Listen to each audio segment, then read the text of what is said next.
Merci beaucoup. Que le Seigneur vous bénisse, que Dieu vous soit favorable.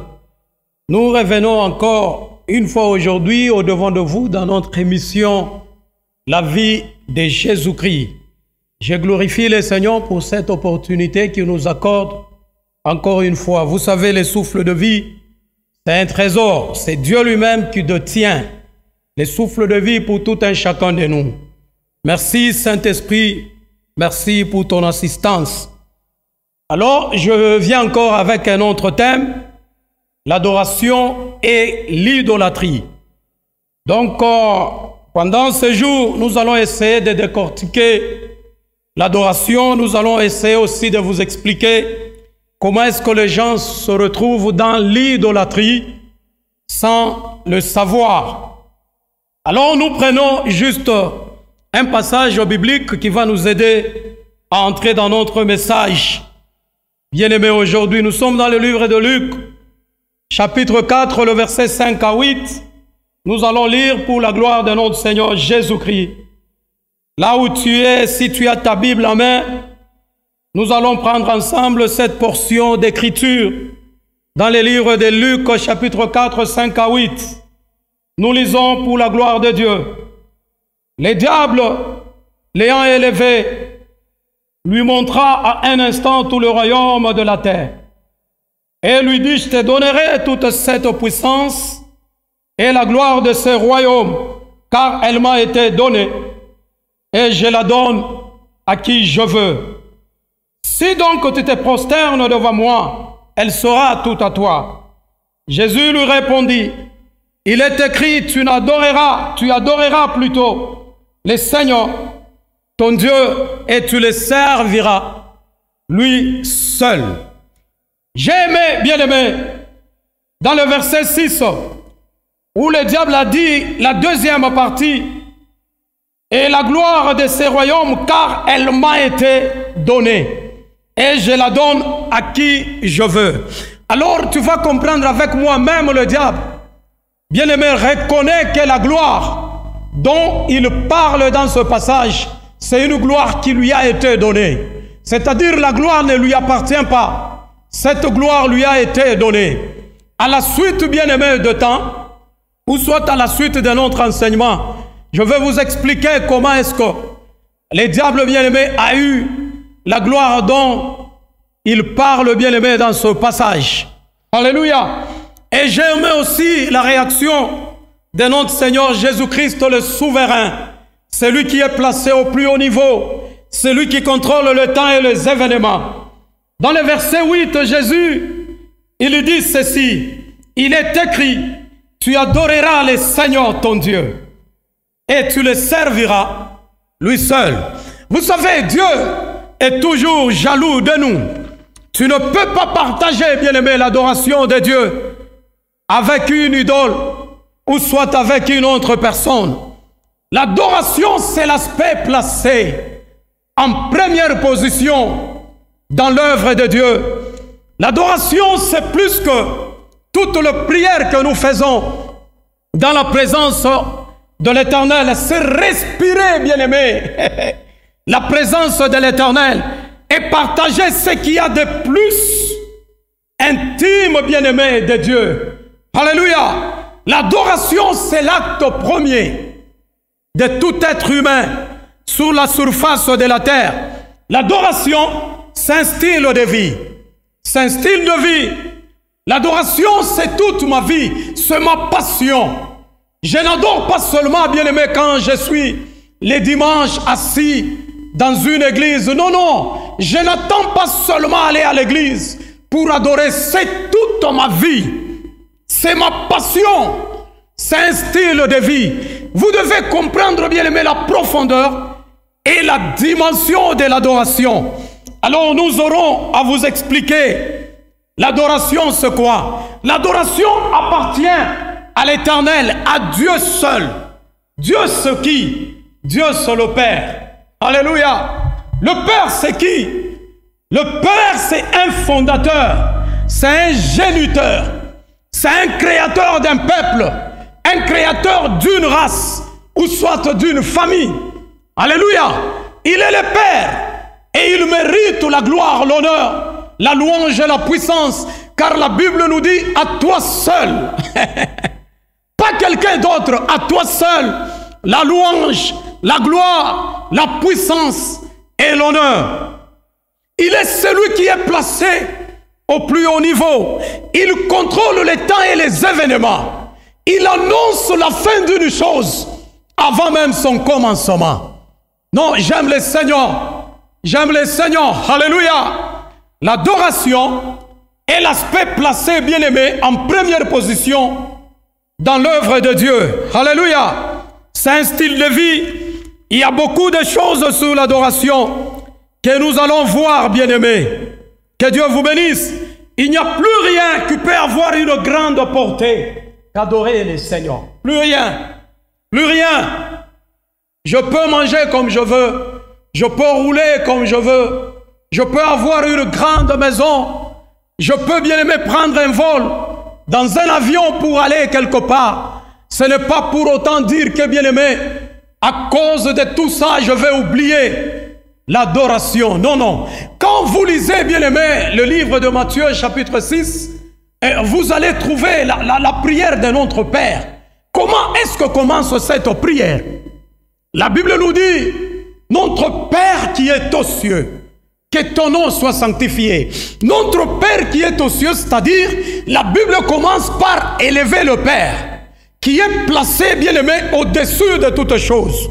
Parce que quand nous regardons, bien-aimé, les cieux, il faut, bien-aimé, fixer les yeux en haut pour regarder le ciel. C'est-à-dire, Dieu est placé en haut. Dieu est placé au plus haut niveau. Il est au-dessus de toutes choses.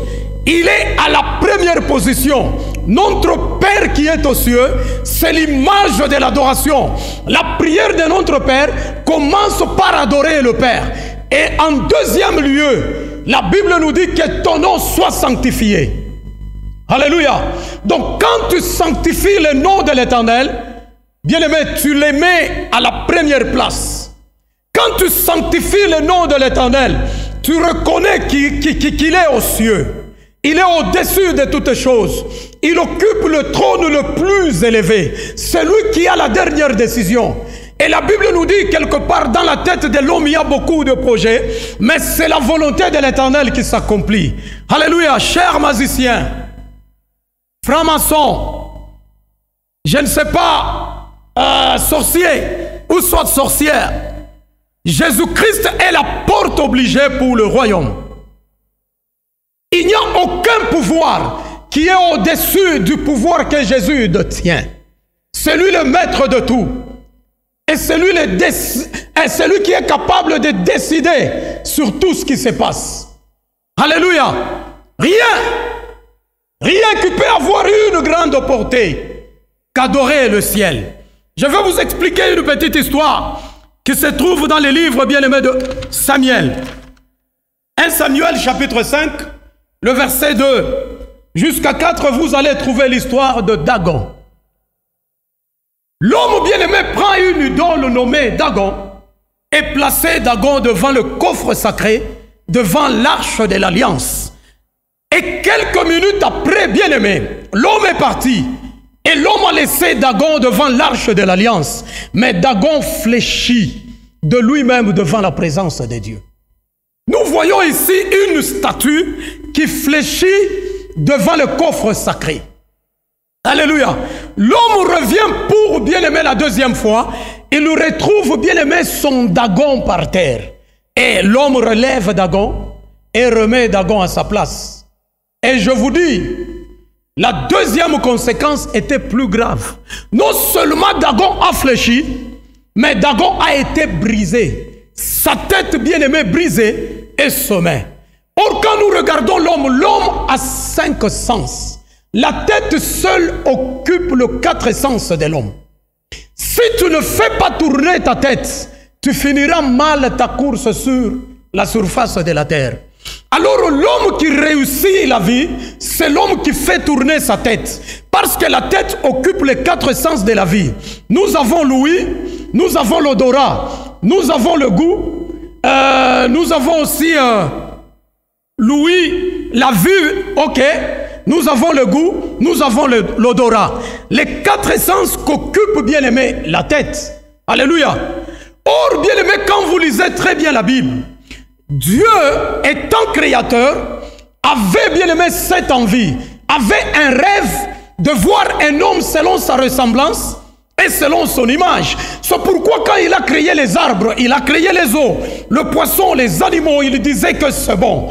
Mais le 6e jour, quand il a créé l'homme, Dieu a dit c'est très bon. C'est-à-dire le rêve de Dieu était de voir, bien aimé, un homme selon son image et selon sa ressemblance. L'homme a perdu l'image de Dieu le jour où l'homme a péché dans le jardin. Il a été chassé du jardin. Il a perdu l'image de Dieu. Mais ce qui est vrai, le rêve de Dieu, c'est de voir l'homme selon son image et selon sa ressemblance. Maintenant, ce qui se passe dans l'adoration, c'est quoi? Je vais expliquer. Celui qui adore ressemble à celui qui l'adore. Alléluia. Quand tu adores Dieu, bien aimé, aussitôt tu adores Dieu, tu vas ressembler à Dieu qui tu adores. Alléluia. Mais celui qui adore une idole se ressemble à cette idole-là. Mais nous voyons ici l'idole bien-aimée de Dagon qui était brisée. Alléluia. Nous voyons l'idole des dragons brisés ce jour-là. Dagon plutôt brisé. Sa tête brisée et ses mains brisées. Vous allez remarquer avec moi, les idolâtres perdent facilement leur tête. Perdent facilement les 4 sens de la tête.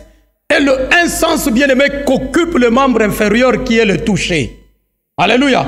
Or, quand nous regardons la tête c'est l'intelligence, c'est le raisonnement. La tête c'est la réflexion.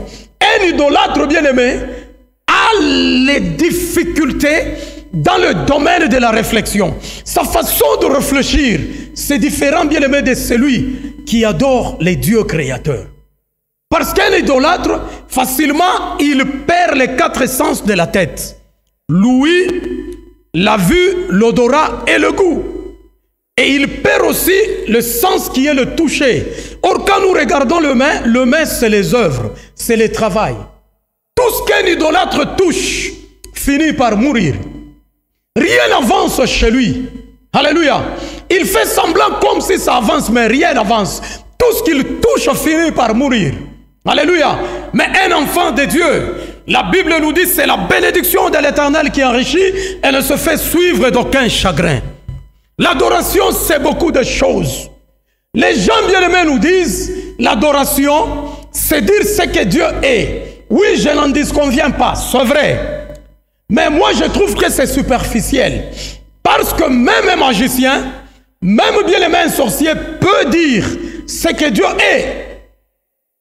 Un pécheur peut se lever dans une église, il dit Dieu, tu es bon, tu es redoutable, tu es merveilleux, tu es multidimensionnel, c'est-à-dire il a adoré le Seigneur. Alléluia. Mais la véritable adoration, bien-aimée, c'est une obéissance totale à Dieu. Adorer, c'est servir et obéir. C'est ça la véritable adoration. C'est servir et obéir. Ce n'est pas seulement dire ce que Dieu est, parce que même un païen peut dire ce que Dieu est. Une véritable adoration, c'est une obéissance totale, bien-aimé, offerte à Dieu. Que Dieu vous bénisse. C'était juste une introduction sur notre thème que nous commençons déjà à développer dès aujourd'hui sur l'adoration et l'idolâtrie. Que le Seigneur vous soit favorable. Je vous aime énormément, vous qui nous suivez de partout. Que le Seigneur vous bénisse abondamment dans votre maison, dans vos affaires. Que vos affaires aillent de l'avant. En qualité de pasteur, je proclame une nouvelle saison. Commence déjà à élever, à adorer le ciel. Là où tu es, tu verras ce que le Seigneur fera dans ta vie. Tu vas adorer avec moi. Éternel Dieu Tout-Puissant, je t'élève, je t'adore, je t'exalte. Toi qui es au-dessus de toutes choses et tu n'as jamais abandonné le sien, ni rejeté ton peuple. Tu es celui qui contrôle le temps et les événements. Tu es, Seigneur, Papa, le pain qui est descendu du ciel. Et celui qui mangera ce pain, Seigneur, n'aura jamais faim. Tu es le premier-né de toute la création. C'est toi qui as la dernière décision. dans la vie de l'homme sur la terre. Tu annonces, Seigneur Papa, la fin d'une chose avant même son commencement. Toi qui as ressuscité les morts, toi qui as fait marcher les paralytiques, Éternel, tu ne joues jamais devant n'importe quelle circonstance. Je t'élève, je t'adore. Merci, gloire et honneur te soient rendus. Au nom de Jésus-Christ, j'ai ainsi prié. J'ai dit Amen. Que Dieu vous bénisse. À la prochaine occasion. Merci beaucoup. Je vous aime énormément. Merci beaucoup. Alléluia.